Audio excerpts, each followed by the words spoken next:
सुपनेखा को बोले पहले वाले सिंदूर धो ले, दोबारा मांग में सिंदूर लगा करके पति के लाश के पास जा करके अंतिम पति का मुंह देख ले। सुपनेखा सिंदूर को धो लेती है और रोते रोते पति के पास जाकर के पति का खून मांग में लगा लेती है सुपनेखा। उसी समय सुपनेखा प्रतिज्ञा करती है कि जिस तरह से मैं पति के लिए रो रही हूँ, तुम सब हंस रही हो, तो एक दिन मैं लंका में ये हाल करूंगी कि तुम सब अपने अपने पति के लिए रोएगी, मैं जोर जोर से हंसूंगी। इसलिए सुपनेखा पंचवटी में जाकर के बहिष्कार करके नाक कान कटवा करके आ गई। इसलिए सुपनेखा बोली कि सबको मार देना भतीजा मेघनाथ, लेकिन राम को नहीं मारना, राम को जिंदा पकड़ करके लाना लंका। आया है दुश्मन घर बैठे मनमाना, जाकर संहार करो, जो बचे तुम्हारे मारने से राम को लाकर भेंट करो। इसलिए सुपनेखा कह दी, सुपनेखा कह करके चली गई। मेघनाथ बोले पिताजी मुझे आज्ञा दीजिए, मैं लड़ाई के मैदान में जाऊंगा, चाचा का बदला तुरंत अभी चुकाऊंगा, और दोनों तपस्वी को रन में मार गिराऊंगा। चाचा का बदला तुरंत अभी चुकाऊंगा, दोनों तपस्वी को रन में मार गिराऊंगा, दोनों तपस्वी को रन में मार गिराऊंगा, दोनों तपस्वी को रन में मार गिराऊंगा।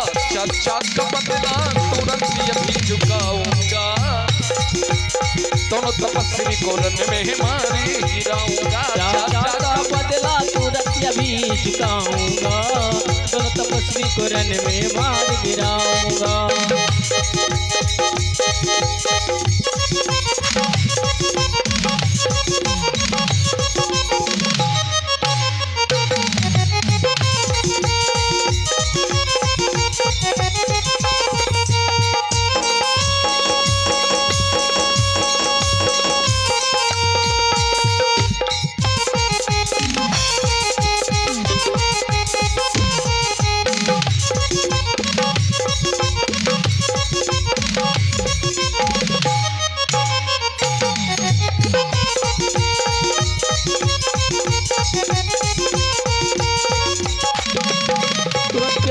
चुकाऊंगा, दोनों तपस्वी को रन में मार गिराऊंगा। चाचा का बदला तुरंत अभी चुकाऊंगा, दोनों तपस्वी को रन में मार गिराऊंगा। चाचा का बदला तुरंत अभी चुकाऊंगा, दोनों तपस्वी को रन में मार गिराऊंगा।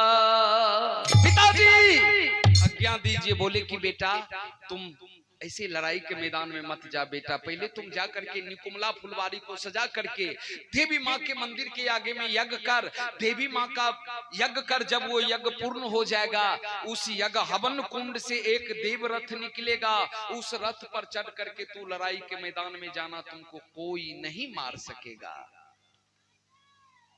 बोले ठीक है पिताजी। मेघनाद चला गया, निकुमला फुलवारी को सजा दिया, देवी माँ के मंदिर के आगे में हवन कुंड बनाया। हवन कुंड बना करके मेघनाद उसमें गाय भैंसा काट करके आहुति डाल रहे हैं। धुआं धुआं, उस हवन कुंड का धुआं आकाश मार्ग में जा करके फैल रहा है।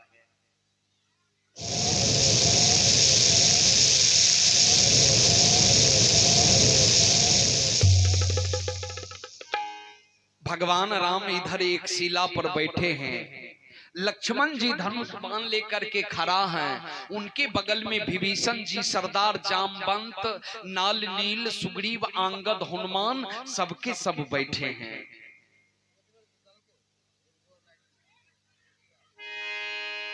बोले राम जी विभीषण, भगवान राम बैठे हैं। भगवान राम विभीषण जी से बोले कि विभीषण जी लंका नगरी के तरफ देखो, लगता है रावण विष फैला दिया है, विष लगता है रावण विष फैला दिया।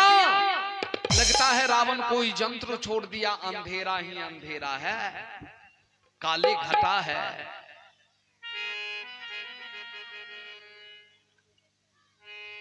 बोले नहीं प्रभु, ये जो अंधेरा छाए हुए हैं, काले घटा हैं। विभीषण जी बोले ना कोई विष फैलाया प्रभु, ना कोई जंत्र छोड़ा है, देवी माँ के मंदिर में वो पूजा यज्ञ रचाया है। ओ देवी माँ के मंदिर में पूजा यज्ञ रचाया है, देवी माँ के मंदिर में वो पूजा यज्ञ रचाया है।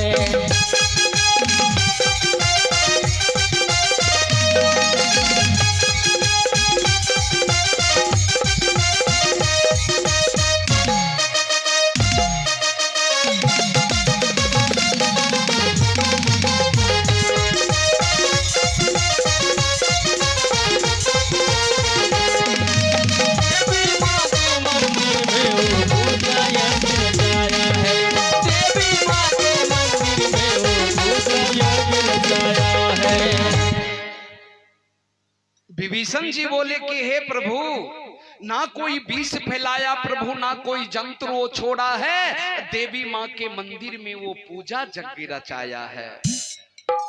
लगता है रावण, लगता है मेघनाद यज्ञ शुरू कर दिया। भगवान कहीं मेघनाद का यज्ञ वह पूरा हो जाएगा तो मेघनाद मरने से भी नहीं मरेगा। हनुमान जी खड़ा हो गया, क्या बोले विभीषण जी, नहीं मरेगा मेघनाद। क्यों? बोले इसलिए कि वो यज्ञ पूर्ण हो जाएगा, उस हवन कुंड से एक दिव्य रथ निकलेगा, उस रथ पर चढ़ करके मेघनाद लड़ाई करेगा, मेघनाद नहीं मरेगा, मेघनाद का जीत हो जाएगा। हनुमान जी बोले देवी वह जो देवी है, ए विभीषण जी, जो धर्म का साथ देती है, वही देवी इस संसार में पूजनीय मानी जाती है। देवी वह जो देवी है, जो धर्म का साथ देती है, वही देवी इस संसार में पूजनीय मानी जाती है। देवी तो वह न पूजनीय है जे जकरा देवी माई के मंदिर के आगू में खसी बकरी नहीं कटे, ओकरे न पूजा कर सके छिए। आ वो बकरी देवी माई के पूजा करे छिए आ ओकरा आगू में खसी काट रहल छिए, तो केना भेले देवी माई? हनुमान जी कह रहे हैं वो कैसे हो गया देवी?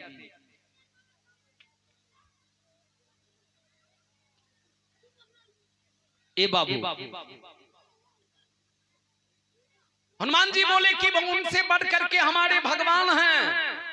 हनुमान जी भगवान के आगे में खड़ा हो गया, प्रभु आज्ञा दीजिए तो मेघनाद का यज्ञ पूरा होने के लिए नहीं देंगे, अधूरा कर देंगे। हनुमान जी, भगवान राम आज्ञा दे दिया, ठीक है जाओ। बांदरी सेना लेकर के हनुमान जी चला आया, पूरे फुलवारी को घेर लिया। हनुमान जी बांदरी सेना फूलपति को नोच नोच करके चितिर बितिर कर दिया। हनुमान जी बोले झगड़ा करने से पहले समझा देना चाहिए, कहीं मेरे कहने पर उनका ज्ञान हो जाएगा तो झगड़ा करने से कोई फायदा नहीं है। क्योंकि हनुमान जी बांदरी सेना चितिर बितिर कर रहे हैं, फूलपति को हनुमान जी चले गए मेघनाद के पास जहां यज्ञ कर रहे थे। जा करके बोले मेघनाद, ये सब करने से कुछ नहीं होगा, भगवान बड़े दयालु है, तू भगवान के शरण में चले जा, भगवान सारा गलती को माफ करके अपने चरणों में लगा लेंगे। भक्ति तो है मुक्ति का खजाना, हाय राम जीवन का क्या ठिकाना, हाय राम जीवन का क्या ठिकाना, हाय राम जीवन का क्या ठिकाना।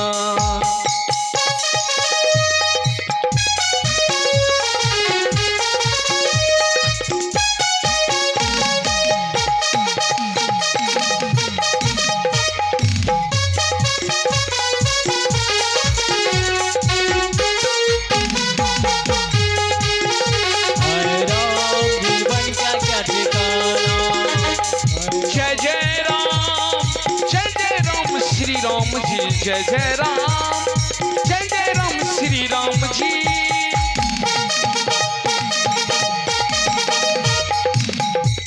वो क्या लेकर आए, वो क्या लेकर जाओगे, खाली हाथ ही आए हो, खाली हाथ जाओगे।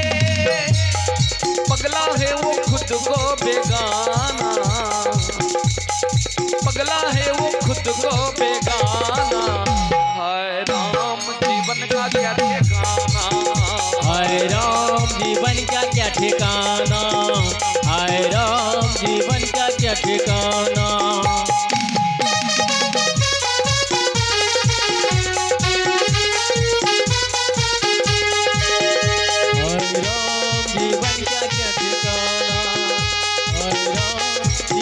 क्या ठिकाना।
खजाना, हाय राम जीवन का क्या ठिकाना, हाय राम जीवन का क्या ठिकाना, हाय राम जीवन का क्या ठिकाना, हाय राम जीवन का क्या ठिकाना, हाय राम जीवन का क्या ठिकाना।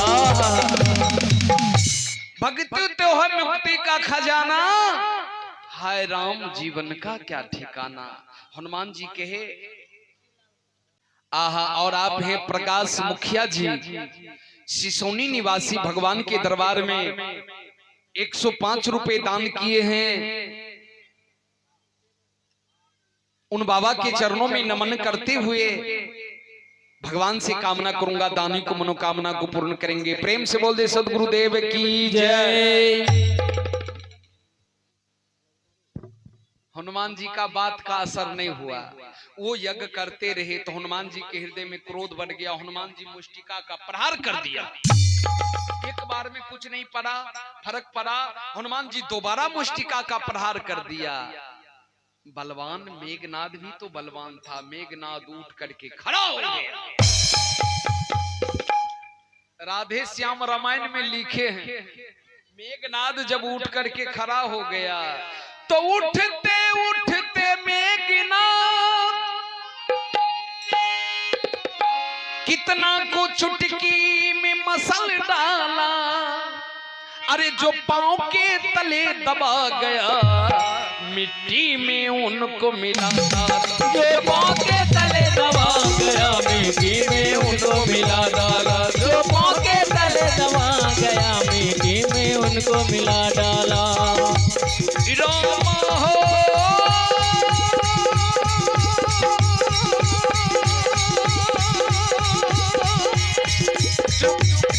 जो पांव के तले दबा गया मिट्टी में उनको मिला डाला। जो पांव के तले दबा गया मिट्टी में उनको मिला डाला।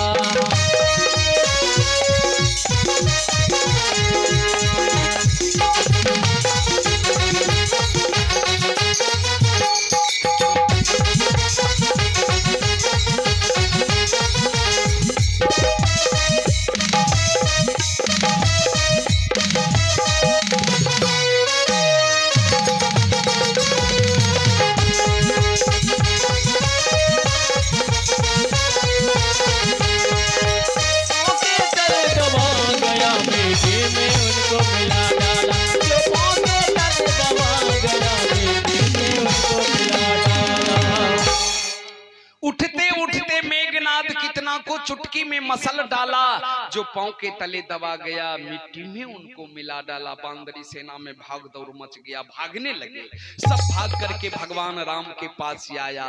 लक्ष्मण जी बांदरी सेना को भागते देख करके लक्ष्मण जी धनुष बाण लेकर के भगवान राम के आगे में हाथ जोड़ लिया कि भैया मुझे आज्ञा दीजिए। बोले क्या आज्ञा दूं? बोले मेघनाद से मैं लड़ाई लड़ने जाऊंगा। बोले मेघनाद से तुम लड़ाई लड़ने जाओगे लक्ष्मण? बोले हाँ भैया। बोले तुम्हें मेघनाद एक बार बाण मार दिया, मैं तुम्हें गोद में लेकर के बहुत रोया। जिस दवाई से तुम्हारा प्राण बचा वो हिंदुस्तान के धरती पर दवाई नहीं मिला। रातों रात हनुमान जी को नेपाल जाना पड़ा और वहां धौलागिरी पर्वत से सजीवन बूटी लाया, उनके बाद तुम्हारा प्राण बचाया।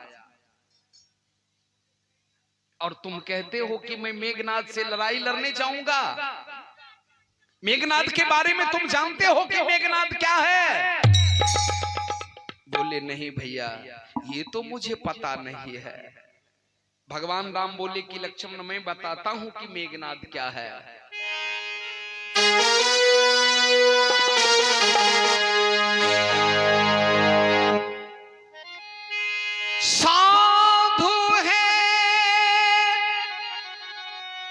जोगी है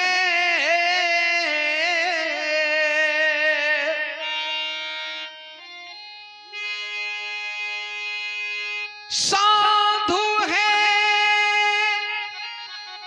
जोगी है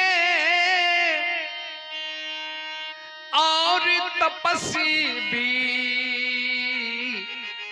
भारी है।